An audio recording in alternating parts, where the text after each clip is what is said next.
पिछले पार्ट में हमने देखा था कि काजुया और उसके दोस्त मिलकर क्राउड फंडिंग की मदद से मूवी शूट करने के लिए पूरे पैसे इकट्ठा कर लेते हैं और अब वो तैयार थे मूवी बनाने के लिए। पर काजुया अब भी काफी टेंशन में लग रहा था क्योंकि उसे अब इतने बड़े प्रोजेक्ट पर काम करना था। काजुया का दोस्त कीबे उसे टेंशन में देखता है। हालांकि उसे पता नहीं है कि काजुया चिजुरू के लिए मूवी पर काम कर रहा है, पर फिर भी वो काजुया को मोटिवेट करने की कोशिश करता है और कहता है कि अगर वो किसी भी चीज में अपना 100% देगा तो वो कुछ भी कर सकता है। काजुया को भी इन बातों से काफी ज्यादा हौसला मिलता है। इसके बाद गर्मी की छुट्टियां शुरू हो जाती हैं। डायरेक्टर और उसकी पूरी टीम काम करने के लिए तैयार थी। साथ ही आज दिन भी काफी अच्छा था, पर डायरेक्टर शूट शुरू करने से पहले चिजुरू को पूरी टीम से कुछ बातें कहने के लिए कहता है जिससे उन्हें काम करने का मोटिवेशन मिले। फिर चिजुरू सभी लोगों को थैंक्स करती है वहाँ आकर अपना टाइम देने के लिए, और वो भी अपना बेस्ट देगी जिससे अच्छी से अच्छी मूवी तैयार हो सके। सभी लोग चिजुरू की बातें सुनकर तालियां बजाने लगते हैं। डायरेक्टर काजुया को भी कुछ बोलने को कहता है क्योंकि काजुया मूवी का प्रोड्यूसर है। हालांकि ये सुनकर काजुया काफी घबरा जाता है क्योंकि उसे इतने लोगों के सामने बोलना था। फिर काजुया काफी हिम्मत के साथ कहता है कि उसे मूवी बनाने के बारे में कुछ नहीं पता, पर वो पूरी कोशिश करेगा जिससे वो उनकी मदद कर सके।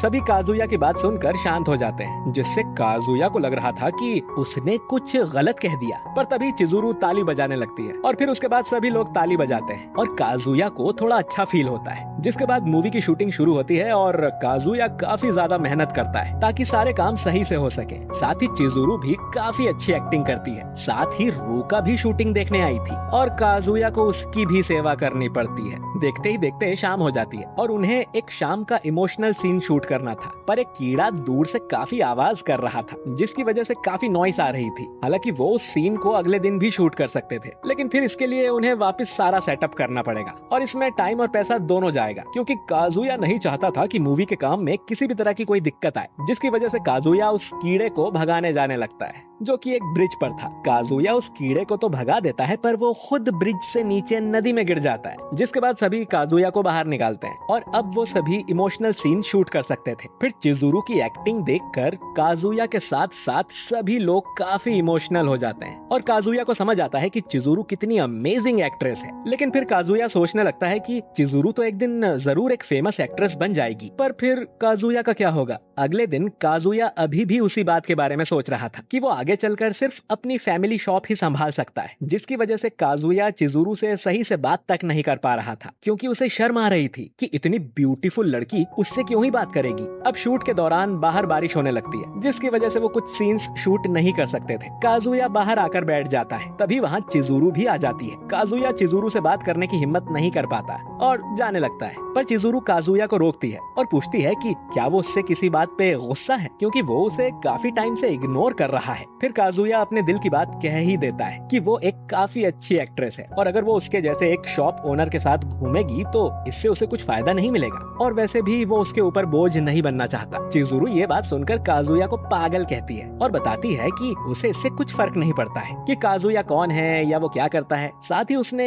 आज तक कभी भी काजुया से मिलने का पछतावा नहीं किया है। अब बारिश भी रुक जाती है और चिजुरू शूट के लिए चली जाती है, पर चिजुरू की बातों से काजुया को अब काफी अच्छा फील हो रहा था। देखते ही देखते पूरी मूवी भी शूट हो जाती है और सिर्फ एक सीन ही बाकी रह गया था। लेकिन फिर काजुया के पास डायरेक्टर का कॉल आता है और वो उसे बताता है कि वो लास्ट सीन के लिए नहीं आ पाएगा क्योंकि उसे अपनी भी एक मूवी शूट करनी थी, लेकिन वो सारा सामान काजुया को दे देगा जिससे काजुया खुद लास्ट सीन शूट कर सके। हालांकि काजुया को काफी टेंशन होने लगती है क्योंकि उसे कैमरा और लाइटिंग के बारे में इतना कुछ नहीं पता था और साथ ही उन्हें लास्ट सीन के लिए सिटी से बाहर भी जाना था। फिर काजुया मिनी के पास मदद मांगने पहुंच जाता है क्योंकि उसे कैमरे के बारे में काफी नॉलेज थी और मिनी जाने के लिए मान भी जाती है। फिर काजुया रूका को भी साथ लेकर चलने को कहता है जिससे उन्हें ज्यादा मदद मिल सके। फिर मिनी काजुया को अपने घर से बाहर कर देती है और बताती है कि उसे जाने से पहले काफी प्लानिंग भी करनी है। फिर काजुया चिजुरू को भी कॉल करके बता देता है कि उन्हें जल्दी ही मूवी का लास्ट सीन शूट करने बाहर की लोकेशन पर जाना होगा। चिजुरू भी जाने के लिए मान जाती है क्योंकि उसे भी जल्दी मूवी खत्म करनी थी। फिर जाने का दिन आ जाता है। काजुया और चिजुरू ट्रेन स्टेशन पर पहुंच जाते हैं, लेकिन अभी तक मिनी और रूका नहीं आए थे और ट्रेन निकलने में सिर्फ 5 मिनट ही बचे थे। तभी काजुया के पास मिनी का कॉल आता है। चिजुरू काजुया से पूछती है कि वो दोनों कब तक आएंगे क्योंकि ट्रेन आ चुकी है, पर काजुया बताता है कि वो दोनों नहीं आ रही, अब ट्रेन भी आ चुकी थी और उनका शूट करना काफी जरूरी था, इसीलिए चिजुरू और काजुया ट्रेन पर चढ़ जाते हैं। काजुया को यकीन नहीं होता कि वो चिजुरू के साथ अकेले कहीं जा रहा है। फिर चिजुरू पूछती है कि मिनी क्यों नहीं आई।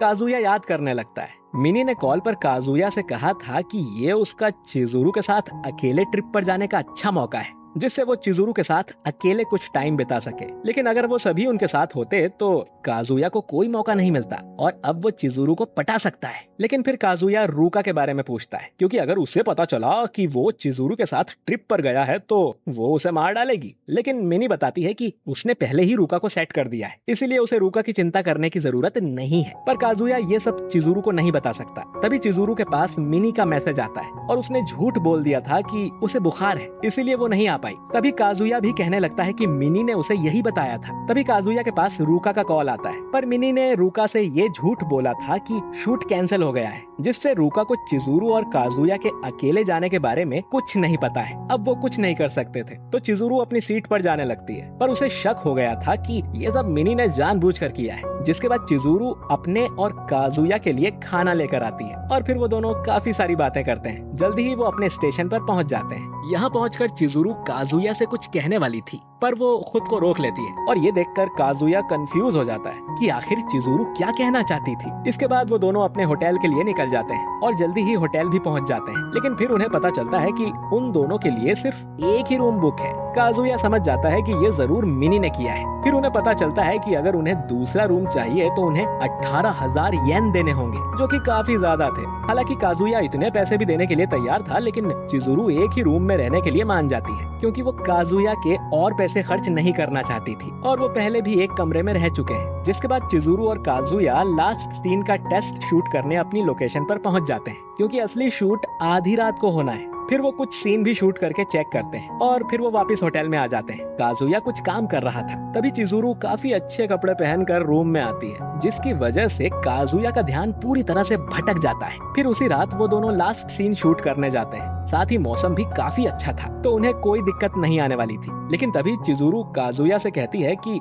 उसे उसको कुछ बताना है। काजुया को लगने लगता है कि मिनी की बात सच होने वाली है और चिजुरू काजुया को अपने दिल की बात बताने वाली है। इस वजह से काजुया के दिल की धड़कन धक धक होने लगती है। वो काफी घबरा जाता है। पर फिर चिजुरू अपने दादाजी के बारे में बताती है कि उसके दादाजी 3 साल पहले कार एक्सीडेंट में मारे गए थे और मरने से पहले उन्होंने उससे प्रॉमिस किया था कि वो उसकी पहली मूवी जरूर बड़ी स्क्रीन पर देखेंगे। लेकिन इससे पहले ही उनकी मौत हो गई, जिसकी वजह से चिजुरू अपनी दादी को अपनी मूवी दिखाना चाहती थी। लेकिन उसे पता था कि वो उनके मरने से पहले कभी एक मूवी तैयार नहीं कर पाएगी। लेकिन फिर काजुया उसके पास आया और उसने भरोसा दिलाया कि वो मूवी बना सकते हैं, जिससे चिजुरू काफी ज्यादा खुश हुई और वो इस चीज के लिए काजुया को जितना शुक्रिया करे कम है। फिर काजुया सीन शूट करने लगता है, पर वो चिजुरू की बातें सुनकर काफी इमोशनल हो चुका था, साथ ही वो रो भी रहा था। वहीं चिजुरू को अपने दादाजी और उनके प्रॉमिस की बात याद आती है। उन्होंने कहा था कि सपने सच होते हैं और एक दिन कोई उसे सपोर्ट करने जरूर आएगा। इसी के साथ शूटिंग कंप्लीट हो जाती है, जिसके बाद काजुया हॉट स्प्रिंग में बैठकर भी वही सोच रहा होता है जो चिजुरू ने उससे कहा था। पर फिर कुछ उल्टी चीजें भी उसके मन में आ जाती हैं। फिर काजुया अपने रूम में वापस आता है, जहाँ चिजुरू पहले ही सो चुकी थी। फिर काजुया भी सो जाता है, लेकिन तभी चिजुरू उठती है और काजुया के बारे में सोचने लगती है, जो भी आज तक उसने उसके लिए किया,